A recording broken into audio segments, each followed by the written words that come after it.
y a longtemps, très très longtemps dans les temps anciens, un homme appelé Kofi, un grand chasseur, reconnu même dans d'autres villages voisins, car il était très habile et très intelligent quand il s'agissait de la chasse et de traque de gibier.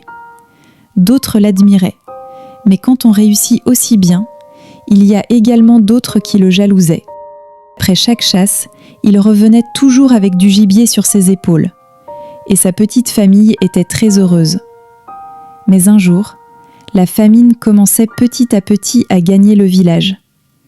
Il était devenu très difficile de trouver du gibier pour lui, ainsi que pour les autres également.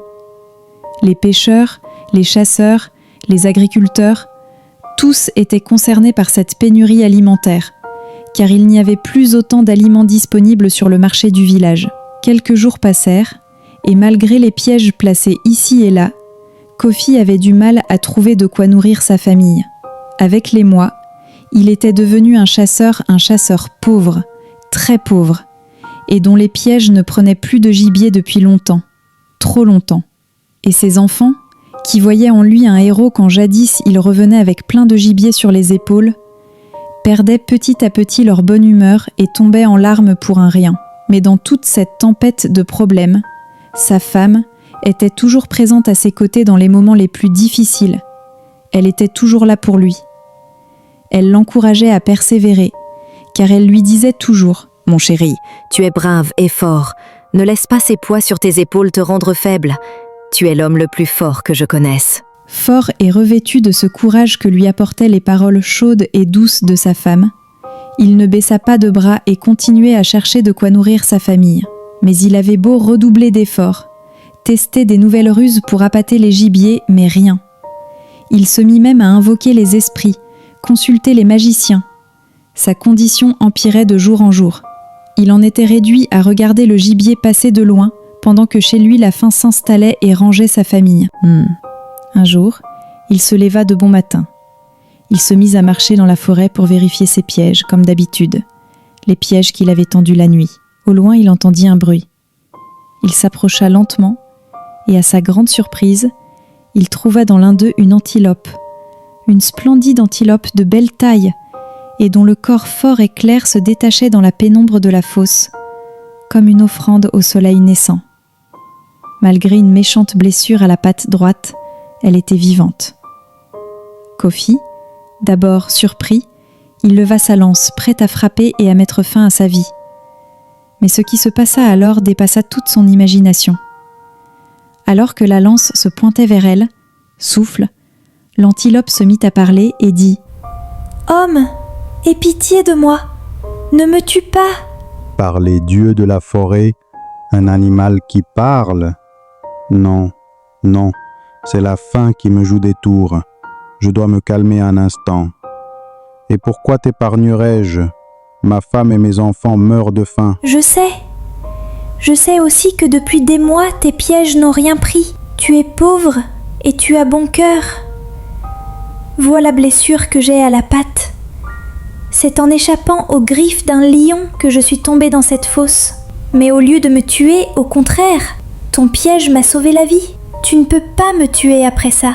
Tu sais, j'ai une famille qui m'attend moi aussi. Mais Kofi se répétait intérieurement qu'il fallait qu'il l'achève cet animal avant de devenir fou, car ses enfants et sa femme attendent de la viande ce soir. Alors qu'il leva la lance une seconde fois pour en finir, l'antilope lui fit comprendre. As-tu remarqué que je parle et je comprends également ton langage? Ça ne t'étonne donc pas? Réfléchis un peu. J'ai ce pouvoir, et j'en ai donc encore, qui peuvent faire de toi soit un seigneur, ou bien te rendre plus pauvre que tu n'es déjà. Laisse-moi la vie sauve, et tu ne le regretteras pas. Je vois bien que tu parles la langue des humains, mais si tu as le pouvoir de décider de mon avenir, comment se fait-il que tu te trouves sous les griffes du lion et dans ce trou? Ça, c'est mon destin. Je n'y peux rien. Tu parles beaucoup de pouvoir, de richesse, mais à te voir dans cette misérable situation, j'ai du mal à te croire. Pourquoi tu n'utilises pas ces pouvoirs pour toi? Réfléchis un peu. Comment imagines-tu une antilope riche? Nous, les animaux de la brousse, notre seule richesse est le bonheur d'être libre. Vous, les humains, vous voyez le bonheur à travers la richesse. C'est donc un marché honnête que je te propose. Ma liberté contre ton bonheur. Marché conclu. Je vais te sortir de ce trou, mais je garde un œil sur toi. Et si tu me joues des tours, tu es blessé, je serai sans pitié envers toi. Merci, homme. Viens, je vais te conduire chez moi. Attends, je ne suis pas guérisseur, mais ça va t'aider à supporter la douleur. Il mit alors quelques herbes médicinales sur la jambe de l'animal, et les deux camarades de circonstance commencèrent alors à marcher au travers la forêt. Ils marchaient pendant 2 jours entiers, et l'homme se disait déjà que l'animal l'avait trompé, mais il devait continuer pour savoir ce qui arriverait à la suite. Quand soudain l'antilope lui dit « Nous sommes presque arrivés. Voilà, c'est ici. » Hein? Où ça? Dans cette grotte? Ah, tout s'explique maintenant. Pourquoi on ne vous trouvait plus du tout? Si vous êtes aussi bien caché, je comprends pourquoi nous n'avons jamais découvert votre cachette. Alors ils entrèrent tous les deux dans la grotte, et dans cette grotte il y avait une magnifique prairie bien dissimulée à l'intérieur de cette grotte. « Suis-moi, chasseur, je vais te donner ce que je t'ai promis. » Une fois arrivé dans la grotte, l'homme s'assit. Puis l'antilope mit à ses pieds 2 œufs et dit « Voilà un œuf noir magique. Il est bien plus puissant que tes amulettes. Prends-le. Il a le pouvoir de te faire sortir de la misère et de faire de toi l'homme le plus riche du pays. Une fois arrivé devant ta, casse-le au seuil de ta porte et ta vie se transformera en conte de fées. » Et l'œuf rouge, il est magique aussi? Oui, il ne donne pas la richesse, mais il aide celui qui le possède à communiquer avec toutes les espèces animales. Il pourrait m'aider à comprendre les ruses du gibier. Il m'intéresse aussi. Ah, non! Nous avons conclu un marché honnête. Il était convenu de ma vie sauve et de ton bonheur assuré. Mais tu ne peux pas comprendre le bonheur d'un homme qui peut comprendre le langage des animaux. Cet œuf, je le veux. Et n'oublie pas malgré tout, tu me devras toujours la vie. Ah bon, c'est vrai. Mais prends garde, cet œuf ne se donne pas. J'accepte de te le prêter, mais à 2 conditions. La première, tu ne l'utilises pas pour faire du mal aux miens. La deuxième, tu dois me le rendre dans 7 ans. 7 années précises à compter d'aujourd'hui. Mais passé ce délai, chaque jour te rapprochera d'un grand malheur. C'est ainsi. Tu acceptes? Je te rendrai ton œuf, promis. Maintenant je dois partir. Les fauves vont bientôt se mettre à chasser, il faut que je me dépêche. L'homme prit l'œuf et commença à courir tout joyeux dans la nuit dans la forêt, avec l'œuf rouge et l'œuf noir dans ses mains. Une fois arrivé chez lui, sa femme lui demanda « Qu'est-ce que tu me ramènes ?» Il répondit « Ma chérie, nous sommes riches !» Mais sa femme lui demanda si il parle de richesse avec 2 œufs. Kofi lui dit « Attends, tu vas voir. » Il cassa alors l'œuf noir devant sa porte, et soudain, une lumière apparut devant sa maison.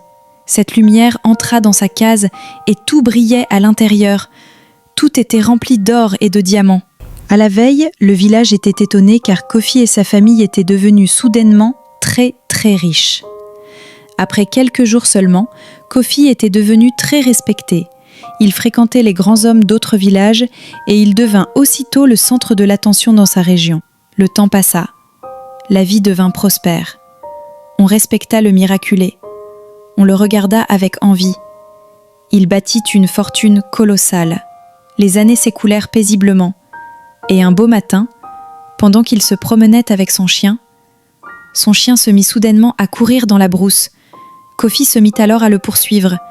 Puis son chien s'arrêta devant un arbre et il vit un corbeau. « Hé, reviens ici !» Ton maître a l'air très heureux aujourd'hui. Il ne se doute pas qu'un grand malheur le guette. Va-t'en, oiseau de mauvais augure. Qui es-tu pour parler ainsi de mon maître?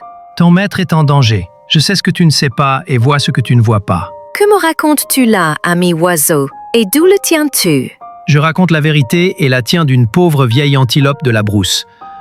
Maintenant tu me crois? L'antilope. Vieille? 7 ans déjà? Et mon beau corbeau, que t'a dit l'antilope à mon propos? C'est déjà fini pour toi. Mon Dieu, voilà donc le grand malheur dont parlait l'antilope. J'ai oublié ma promesse. Ça fait 1 mois que j'aurais dû restituer l'œuf. Je vais redevenir aussi pauvre qu'avant.